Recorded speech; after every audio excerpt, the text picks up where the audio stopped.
नमस्कार दोस्तों, मैं सुप्रिया स्वागत करती हूँ आपका डिकोड एग्जाम के डेली करंट अफेयर की क्लास में।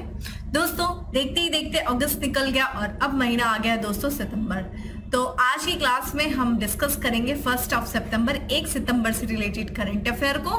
तो चलिए दोस्तों जल्दी से आप सभी लोग सेशन से जुड़ जाइए, सेशन को आप सभी लोग शेयर कर दें। और जैसा कि मैं उम्मीद कर रही हूँ आप सब लोग बहुत अच्छे से होंगे और अच्छे से अपनी प्रिपरेशन कर रहे होंगे। और इसी के साथ साथ डेली करंट अफेयर की जो पीडीएफ है दोस्तों वो आपको टेलीग्राम ग्रुप पे अवेलेबल की जाती है, जिसका लिंक आपको डिस्क्रिप्शन बॉक्स में दिया हुआ है। तो वहां से आप लोग डेली करंट अफेयर की पीडीएफ को डाउनलोड करके अपना शॉर्ट नोट्स बनाइए, रिवीजन करिए। और हम क्लास स्टार्ट करते हैं। क्लास स्टार्ट करें उसके पहले कहना चाहूंगी कि जल्दी से चैनल को सब्सक्राइब कर लीजिए और बेल आइकन को प्रेस कर लीजिए। इससे आपको चैनल से रिलेटेड हर क्लास की वीडियो का प्रॉपर नोटिफिकेशन मिलेगा और आपकी कोई भी क्लास मिस नहीं होगी। तो चलिए दोस्तों स्टार्ट करते हैं अपनी क्लास। और आज की क्लास में हमारा सबसे पहला प्रश्न है कि हाल ही में चर्चा में रहा हालोंगपार गिब्बन अभयारण्य किस राज्य में स्थित है। ठीक है, तो हालोंगपार गिब्बन अभयारण्य जो है वो किस राज्य में स्थित है, ये आपसे प्रश्न पूछा जा रहा है। तो ऑप्शंस आपके सामने हैं, कमेंट बॉक्स में दोस्तों आंसर करते हुए रखिए। मुझे उम्मीद है आप लोग को आंसर पता होगा और साथ ही साथ वीडियो को शेयर भी करते रहिए। और इसका जो करेक्ट आंसर है दोस्तों वो है बी। ठीक है, असम में स्थित है। आइए देखते हैं क्यों इस बारे में हम चर्चा कर रहे हैं। तो यहाँ पे हम बात करें प्राइमेटोलॉजिस्ट जो है दोस्तों, उन्होंने जो वेस्टर्न हुलाक गिब्बन को समर्पित जो पूर्वी असम में स्थित हालोंगपार गिब्बन अभयारण्य है, उस अभयारण्य को दो असमान भागों में विभाजित करने वाले 1.65 किलोमीटर लंबे रेलवे ट्रैक का मार्ग बदलने का सुझाव दिया है। तो दोस्तों ध्यान रखिएगा, ये जो है अगर हम इस अभयारण्य की बात करें होलोंगपार गिब्बन अभयारण्य, जो कि ये हुलाक गिब्बन को समर्पित है, वेस्टर्न हुलाक गिब्बन, और ये असम में स्थित है। ठीक है, पूर्वी ईस्ट असम में स्थित ये अभयारण्य है। तो प्राइमेटोलॉजिस्ट ने ये भाई सुझाव दिया है कि जो इस अभयारण्य को बीचों बीच से एक रेलवे ट्रैक गुजरता है जो कि 1.65 किलोमीटर है, जो कि इस अभयारण्य को दो भागों में विभाजित कर रहा है, इसके मार्ग को बदलने का सुझाव दिया गया है प्राइमेटोलॉजिस्ट के द्वारा। साइंस पत्रिका में एक रिपोर्ट प्रकाशित हुई थी, उसमें यह बताया गया था कि होलोंगपार गिब्बन अभयारण्य के भीतर ब्रॉड गेज लाइन के पार हुलाक गिब्बन के आवाजाही को सुविधाजनक बनाने के लिए एक कृत्रिम जो है एक आर्टिफिशियल कैनोपी ब्रिज को डिजाइन करने पर भारतीय वन्यजीव अभयारण्य की रिपोर्ट के बाद ये बात आई है। तो ठीक है, यहाँ पे देखिए उस ब्रॉडगेज के ये जो रेलवे लाइन बिछ गई, इसकी वजह से ये जो गिब्बन होते हैं इनको आर और पार जाने में सुविधाजनक बनाने के लिए एक कैनोपी ब्रिज बनाया गया था। ठीक है, आर्टिफिशियल कैनोपी ब्रिज बनाए जाने को, डिजाइन किए जाने को जो सुझाव दिया गया था किसके द्वारा, भारतीय वन्यजीव संस्थान के द्वारा। इसी रिपोर्ट के बाद जो है यहाँ पे ये बात आई कि भाई रेलवे ट्रैक जो है इसका मार्ग को परिवर्तित किया जाए। इस रेलवे ट्रैक के मार्ग को परिवर्तित करने की बात क्यों कही गई है, क्योंकि जो रेलवे ट्रैक है दोस्तों इसकी वजह से जो गिब्बन परिवार है ये देखिए दो हिस्सों में बढ़ जाता है, यानी कि बीचों बीच से रेलवे ट्रैक जा रहा है, इधर एक गिब्बन परिवार इधर ये, तो इनको आर पार जाने में भी समस्या होती है और इनके जीवन के लिए भी ये क्या होता है, चुनौतीपूर्ण हानिकारक होता है ये जो है रेलवे ट्रैक, और जो कि इनकी आबादी को आनुवांशिक परिवर्तनशीलता को प्रभावित करता है। अभयारण्य में उनके पहले से ही देखा जाए खतरे अस्तित्व पे थे और भी खतरों में उनको डाल देता है कौन दोस्तों, ये रेलवे ट्रैक। तो जिस कारण से दोस्तों यहाँ पे प्राइमेटोलॉजिस्ट ने ये सुझाव दिया है कि भाई इस रेलवे ट्रैक को क्या किया जाए, इसके मार्ग को बदला जाए। ठीक है, तो आपके लिए इंपॉर्टेंट देखिए यहाँ पे क्या हो जाता है, ये अभयारण्य होलोंगपार गिब्बन अभयारण्य दोस्तों कहाँ पे है, ये असम में है। चूंकि बात हम असम की कर रहे हैं तो अभी असम का एक चावल है जिसको बोलते हैं चोकुआ। ठीक है, चोकुआ चावल जिसे हम मैजिक राइस यानी कि जादुई चावल के नाम से जानते हैं, इसको अभी हाल ही में भौगोलिक संकेतक यानी कि जीआई टैग प्राप्त हुआ है। यहाँ पे हम बात करें इस जीआई टैग से क्या होगा, इस चावल के जो असाधारण गुण है और विरासत है उसको मान्यता मिला है। चोकुआ चावल ध्यान रखिएगा कहाँ पे, चोकुआ चावल की बात करें दोस्तों तो ये असम के इतिहास से जो है, असम का जो इतिहास है उससे निकटता से जुड़ा। ये भी नहीं दोस्तों, जो अहोम राजवंश था असम का उसके साथ भी इसका ऐतिहासिक संबंध, ध्यान रखिएगा। यहाँ से अब आपको स्टैटिक्स पोर्शन याद करना है तो यहाँ पे आप पढ़ लीजिए अहोम राजवंश के बारे में पढ़ लीजिए, कई बार एग्जाम में आपसे इससे संबंधित प्रश्न पूछे गए हैं। ठीक है, चावल की बात करें दोस्तों तो चावल की इस किस्म की खेती जो है विशेष रूप से कहाँ पे की जाती है, तो जो ब्रह्मपुत्र नदी क्षेत्र है असम का, वहां पे किया जाता है। कौन कौन से क्षेत्रों में किया जाता है असम के, तो असम के तिनसुकिया में, धेमाजी में और डिब्रूगढ़ में जो है इसकी खेती की जाती है। तो यहाँ पे हमने असम से संबंधित 2 करंट अफेयर देखा जो हाल फिलहाल में चर्चा में था। चूंकि बात करें दोस्तों असम की, असम जो कि नॉर्थ ईस्ट का यानी कि पश्चिमोत्तर भारत का, यहाँ माफ करिएगा पूर्व जो है पूर्वोत्तर, जो पूर्वी भारत है, पूर्वोत्तर भारत है, उसका ये क्षेत्र है, उसका ये राज्य है जिसे हम 7 सिस्टर्स में से एक कहते हैं। ठीक है, आपकी जिम्मेदारी है एटलस देखना। ठीक है, असम जिसका गठन 26 जनवरी 1950 को हुआ था, इसकी जो राजधानी है दीसपुर है। यहाँ के जो मुख्यमंत्री हेमंत बिश्व शर्मा है और राज्यपाल की बात किया जाए तो गुलाब चंद कटारिया जो है वहाँ के राज्यपाल हैं। संसदीय क्षेत्र की बात किया जाए तो असम की 7 सीटें जो है वो राज्यसभा में है और 14 सीटें जो है वो लोकसभा में है। तो ये दोस्तों असम से संबंधित कुछ करंट अफेयर था जो हाल फिलहाल में चर्चा में था। अगले प्रश्न की तरफ बढ़ते हैं। अगला प्रश्न है कि निम्न में से किस संस्था द्वारा national carbon registry software launch किया गया है। तो नेशनल कार्बन जो रजिस्ट्री सॉफ्टवेयर है ये किस संस्था के द्वारा लॉन्च किया गया। ऑप्शंस दोस्तों आप देख रहे हैं, तो इसका जो करेक्ट आंसर है यूनाइटेड नेशन डेवलपमेंट प्रोग्राम, ठीक है, यूएनडीपी के द्वारा इस नेशनल कार्बन रजिस्ट्री सॉफ्टवेयर को लॉन्च किया गया है। तो संयुक्त राष्ट्र विकास कार्यक्रम, ठीक है, यूएनडीपी ने जो देश हैं उन देशों को कार्बन क्रेडिट के व्यापार के लिए, ठीक है, जो कार्बन क्रेडिट होता है उसकी ट्रेडिंग के लिए राष्ट्रीय डेटा और प्रक्रिया को प्रभावी ढंग से प्रबंधित करने के लिए ओपन सोर्स सॉफ्टवेयर विकसित किया है। इस ओपन सोर्स सॉफ्टवेयर का नाम क्या है दोस्तों, नेशनल कार्बन रजिस्ट्री, जो कि एक ओपन सॉफ्टवेयर है जिसको विकसित किया गया है संयुक्त राष्ट्र विकास कार्यक्रम के द्वारा। उद्देश्य क्या है, ये जो देशों को कार्बन क्रेडिट है उनके व्यापार के लिए राष्ट्रीय डेटा और प्रक्रिया को प्रभावी ढंग से प्रबंधित करना। ये जो सॉफ्टवेयर है, इस सॉफ्टवेयर को हाल ही में जो है जो डिजिटल पब्लिक गुड्स है उसके रूप में जो है मान्यता प्रदान की गई। डिजिटल पब्लिक गुड्स के रूप में रजिस्ट्री ओपन सोर्स कोड का उपयोग करती है, ठीक है, जो देशों को अपनी आवश्यकताओं और संदर्भों के अनुरूप जानकारी को दोहराने और अनुकूलित करने की अनुमति देती है। रजिस्ट्री के मॉड्यूल, सॉफ्टवेयर और तकनीकी डॉक्यूमेंट्स का पुनः उपयोग किया जा सकता है, देशों द्वारा तैयार किया जा सकता है और जो संभावित रूप से उत्पादन लागत और क्रियान्वयन समय सीमा को कम कर सकता है। तो दोस्तों ध्यान रखिएगा यहाँ पे, तो यहाँ पे जो है ये जो यूएनडीपी ने डेवलप किया कार्बन रजिस्ट्री, जो कि हेल्प करेगा कंट्रीज को जो उनके क्लाइमेट टारगेट है उसको पूरा करने में काफी ज्यादा हेल्प करेगा। ठीक है, यहाँ पे यूएनडीपी से संबंधित एक और भी न्यूज थी जो हाल फिलहाल में चर्चा में थी, जो भारत का नीति आयोग है दोस्तों और यूनाइटेड नेशन डेवलपमेंट प्रोग्राम यानी कि जो संयुक्त राष्ट्र विकास परिषद है, इसने भारत के, ध्यान रखेगा, इन दोनों ने, नीति आयोग ने और संयुक्त राष्ट्र विकास परिषद ने, विकास कार्यक्रम ने भारत के सतत विकास लक्ष्य, ठीक है, सस्टेनेबल डेवलपमेंट जो गोल है उसमें तेजी से हासिल करने के लिए एक सहकारी ढांचे को औपचारिक रूप देने के लिए एक समझौते ज्ञापन पर हस्ताक्षर किया है। तो देखिए सस्टेनेबल डेवलपमेंट गोल देखिए 2015 में आया था। इस गोल के तहत 17 लक्ष्य हैं जो कि 2030 तक इनको हासिल करने थे। इस गोल में जैसे कि गरीबी उन्मूलन है दोस्तों, ठीक है, भूखमरी को समाप्त करना, गरीबी उन्मूलन है ना, भूखमरी को समाप्त करना, हंगर, फिर भूखमरी को, और फिर उसके बाद बात करें दोस्तों स्वास्थ्य से संबंधित है, स्वास्थ्य है, शिक्षा है, ठीक है, इक्वलिटीज के बारे में बात किया गया। तो ये जो लक्ष्य है, इन्हीं से संबंधित लक्ष्य जो है इनको प्राप्त करना है और भारत इस लक्ष्य को जल्दी से प्राप्त कर सके, इसके लिए नीति आयोग ने और संयुक्त राष्ट्र विकास कार्यक्रम समझौते ज्ञापन पर हस्ताक्षर किया।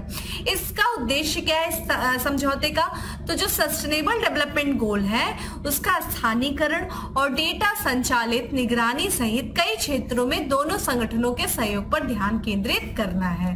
ठीक है, नीति आयोग की दोस्तों बात करें तो ये राष्ट्रीय और उपराष्ट्रीय स्तर पर, ठीक है, राष्ट्रीय स्तर पर भी और उपराष्ट्रीय स्तर पर जो सस्टेनेबल डेवलपमेंट गोल है इसको अपनाने और निगरानी के समन्वय की एक नोडल संस्था है। ध्यान रखिएगा, बाद में सस्टेनेबल डेवलपमेंट गोल को अपनाने के लिए, उसकी निगरानी करने के लिए जो नोडल संस्था कौन है दोस्तों, वो है नीति आयोग। चलिए अब आप मुझे कमेंट बॉक्स में आंसर करिए कि यूनाइटेड नेशन डेवलपमेंट प्रोग्राम यानी कि यूएनडीपी दोस्तों ये कब एस्टैब्लिश हुआ और इसका हेडक्वार्टर कहाँ है, आप मुझे कमेंट बॉक्स में आंसर करें, ठीक है।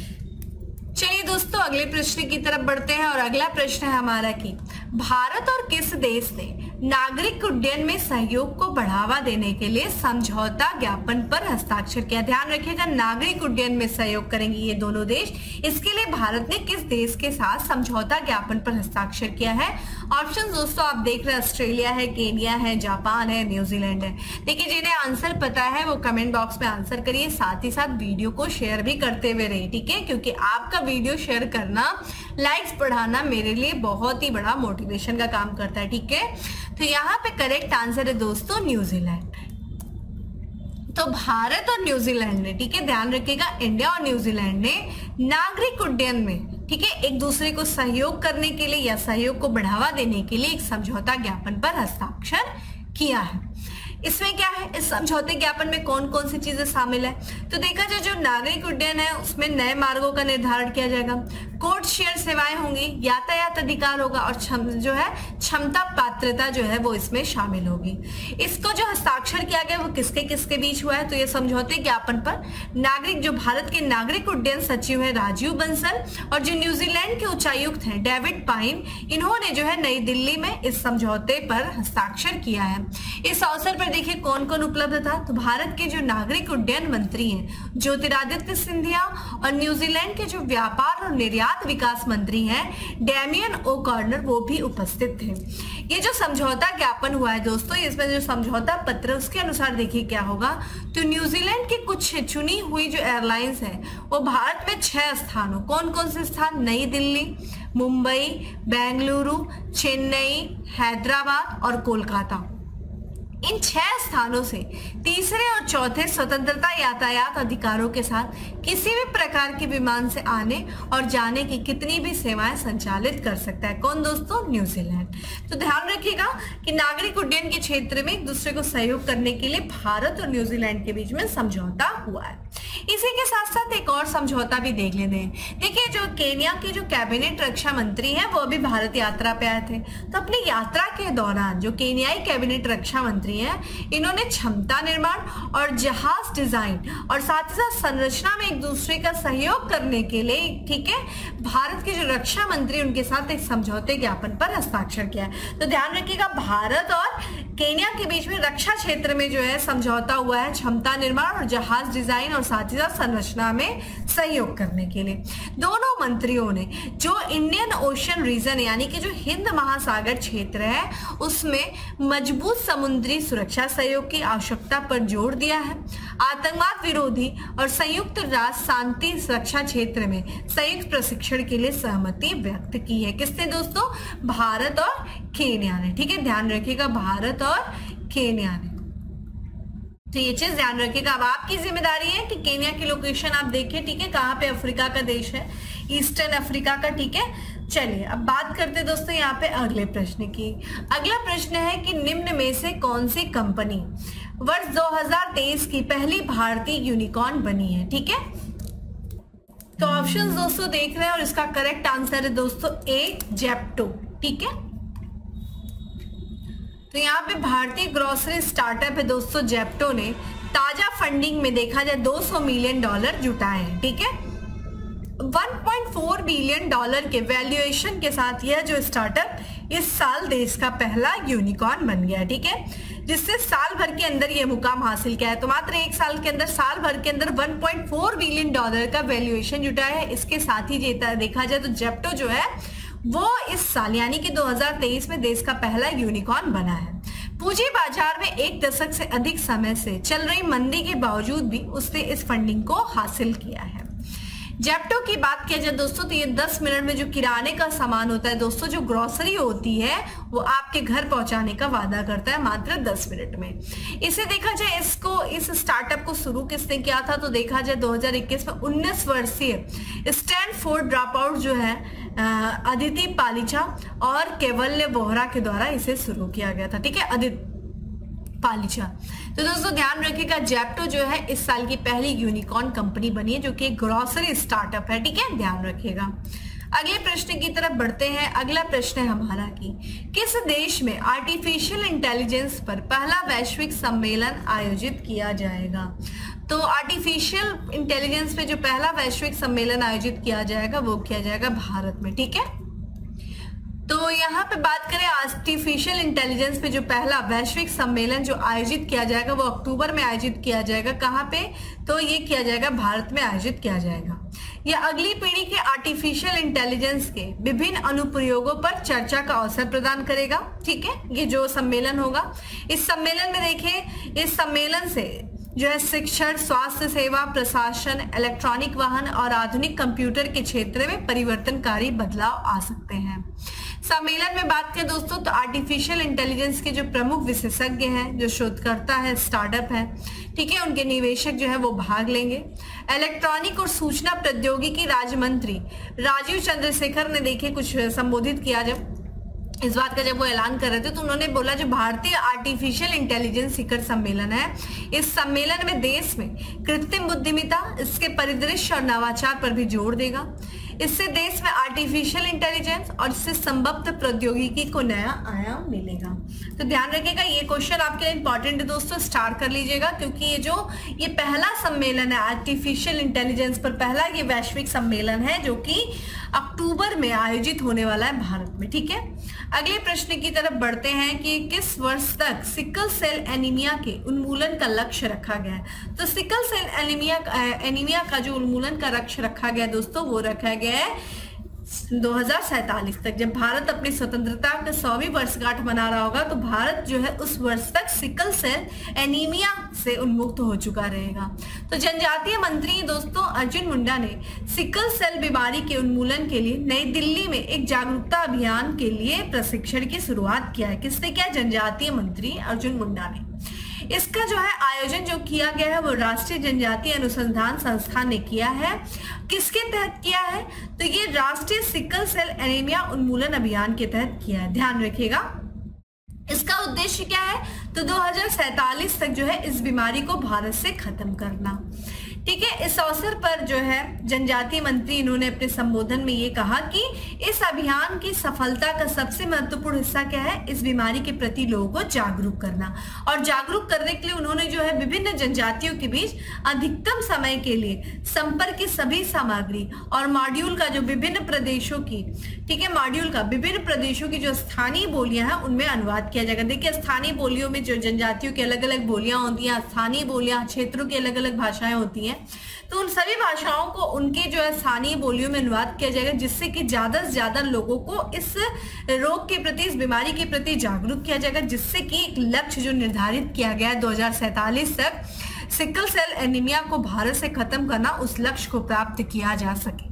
चूंकि बात करें सिकल सेल एनीमिया के बारे में, तो देखो दोस्तों, इसके प्रति लोगों को जागरूक करने के लिए राष्ट्रीय और अंतर्राष्ट्रीय स्तर पर हर साल जो है 19 जून को विश्व सिकल सेल दिवस, ठीक है, मनाया जाता है। सिकल सेल रोग की बात की, जिसे हम सिकल सेल एनीमिया भी कहते हैं, ये जो आरबीसी होता है, यानी कि जो लाल रक्त कोशिकाएं होती हैं, उनसे जुड़ी एक वंशानुगत विकार। ध्यान रखिएगा, यहाँ पे मल्टीपल चॉइस क्वेश्चन में आ सकता है कि अनुवांशिक बीमारी होती कैसा, तो ये वंशानुगत विकार होता है, जिसमें देखा जाए जो लाल रक्त कोशिकाएं हैं उनका आकार अर्धचंद्र या हंसिया, जैसे यहाँ पे आप स्क्रीन पे जो तस्वीर देख रहे हैं, अर्धचंद्राकार जैसा हो जाता है। ठीक है, तो ये चीज ध्यान रखिएगा। सिकल सेल एनीमिया दिवस कब मनाया जाता है? 19 जून को मनाया जाता है।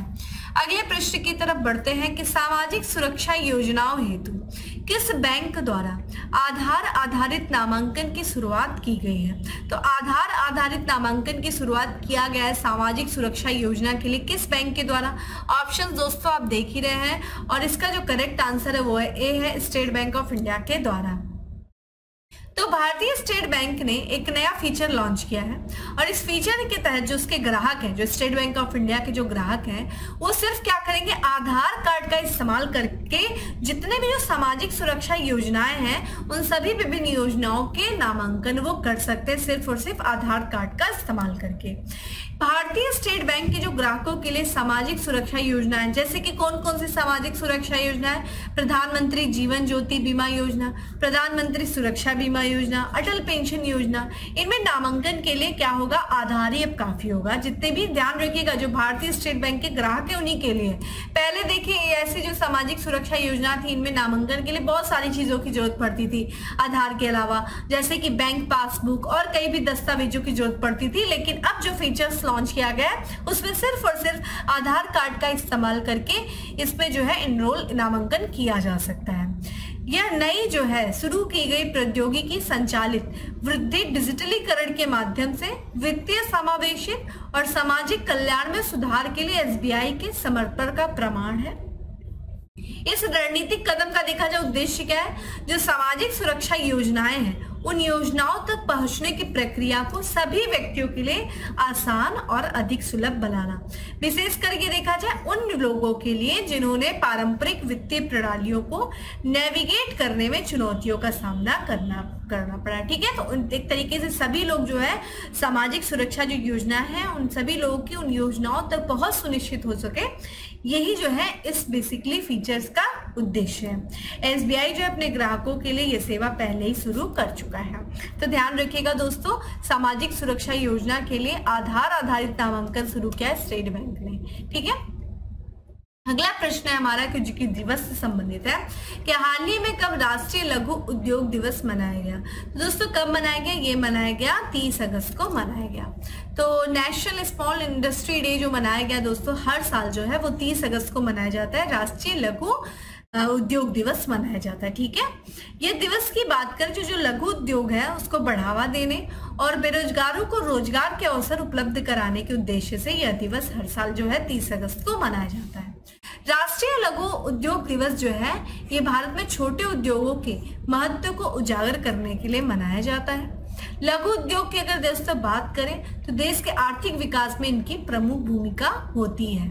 ठीक है, यह पूरे देश में जो छोटे व्यवसाय हैं उनको प्रोत्साहित करने के लिए समर्पित एक वार्षिक उत्सव। ठीक है, तो 30 अगस्त को दोस्तों हम मनाते हैं राष्ट्रीय लघु उद्योग दिवस। देखिए 30 अगस्त को हम कुछ अन्य दिवस भी मनाते हैं। तो जो संयुक्त राष्ट्र है दोस्तों वो हर साल जो है 30 अगस्त को लापता विवादों के पीड़ितों के अंतर्राष्ट्रीय दिवस के रूप में मनाता है। तो देखिए एक दिवस ये मनाया जाता है। इतना ही नहीं दोस्तों, 30 अगस्त को हम मनाते हैं अंतर्राष्ट्रीय वेल शार्क दिवस भी मनाते हैं। तो दुनिया की जो सबसे बड़ी मछली जो है दोस्तों वेल शार्क, ठीक है, उसकी दुर्दशा के बारे में लोगों को जागरूक करने के लिए हर साल जो है 30 अगस्त को अंतर्राष्ट्रीय वेल शार्क दिवस भी मनाया जाता है। तो यहाँ पे हमने देखा, देखिए 3 दिवस मनाया जाता है 30 अगस्त को। एक तो लापता विवादों के पीड़ितों का अंतर्राष्ट्रीय दिवस, दूसरा अंतर्राष्ट्रीय वेल शार्क दिवस और तीसरा क्या है दोस्तों, राष्ट्रीय लघु उद्योग दिवस। तो ये 3 दिवस आपके लिए इंपॉर्टेंट हो जाता है। अब बात करते हैं दोस्तों अगले प्रश्न की। अगला प्रश्न है कि निम्न में से किस राज्य सरकार ने गृह लक्ष्मी योजना शुरू किया है। दोस्तों वीडियो को शेयर भी करते रहा करिए साथ ही साथ। इसका जो करेक्ट आंसर है दोस्तों वो है कर्नाटक। ठीक है, तो कर्नाटक सरकार ने गृह लक्ष्मी योजना शुरू की है। इस योजना के तहत देखिए 1.1 करोड़ जो महिलाएं हैं उनको अपने परिवार की मुखिया है उनको 2000 रुपए जो है मासिक सहायता प्रदान की जाएगी गृह लक्ष्मी योजना के तहत। यह जो योजना है गृह लक्ष्मी योजना ये लैंगिक समानता सुनिश्चित करेगी। कर्नाटक राज्य की जो महिलाएं हैं उनको सशक्त बनाने में महत्वपूर्ण भूमिका निभाएगी। यह योजना की जो शुरुआत होगी दोस्तों देखिए अभी तो यहाँ पे पायलट एक तरीके से प्रोजेक्ट के रूप में कुछ ही जिलों में किया जाएगा, जैसे कि मैसूर है, मांड्या है, चामराजनगर है, ठीक है, कोडागू जिलों में लाभार्थी को अभी कवर करेगी। बाद में जो है अन्य जिलों में भी इसका शुरुआत किया जाएगा। कर्नाटक राज्य देखा जाए सालाना जो है वो 32,000 करोड़ रुपए का पर्याप्त आवंटन करेगा। युवा निधि ठीक है के तहत जो है कर्नाटक सरकार बेरोजगार जो स्नातक और डिप्लोमा धारक को कम से 3,000 और 1,500 रुपए जो है प्रति माह प्रदान किया जाएगा और यह दिसंबर में लॉन्च किया जाएगा। ठीक है, ये कुछ महत्वपूर्ण योजनाएं हैं जो कर्नाटक सरकार के द्वारा शुरू किया गया।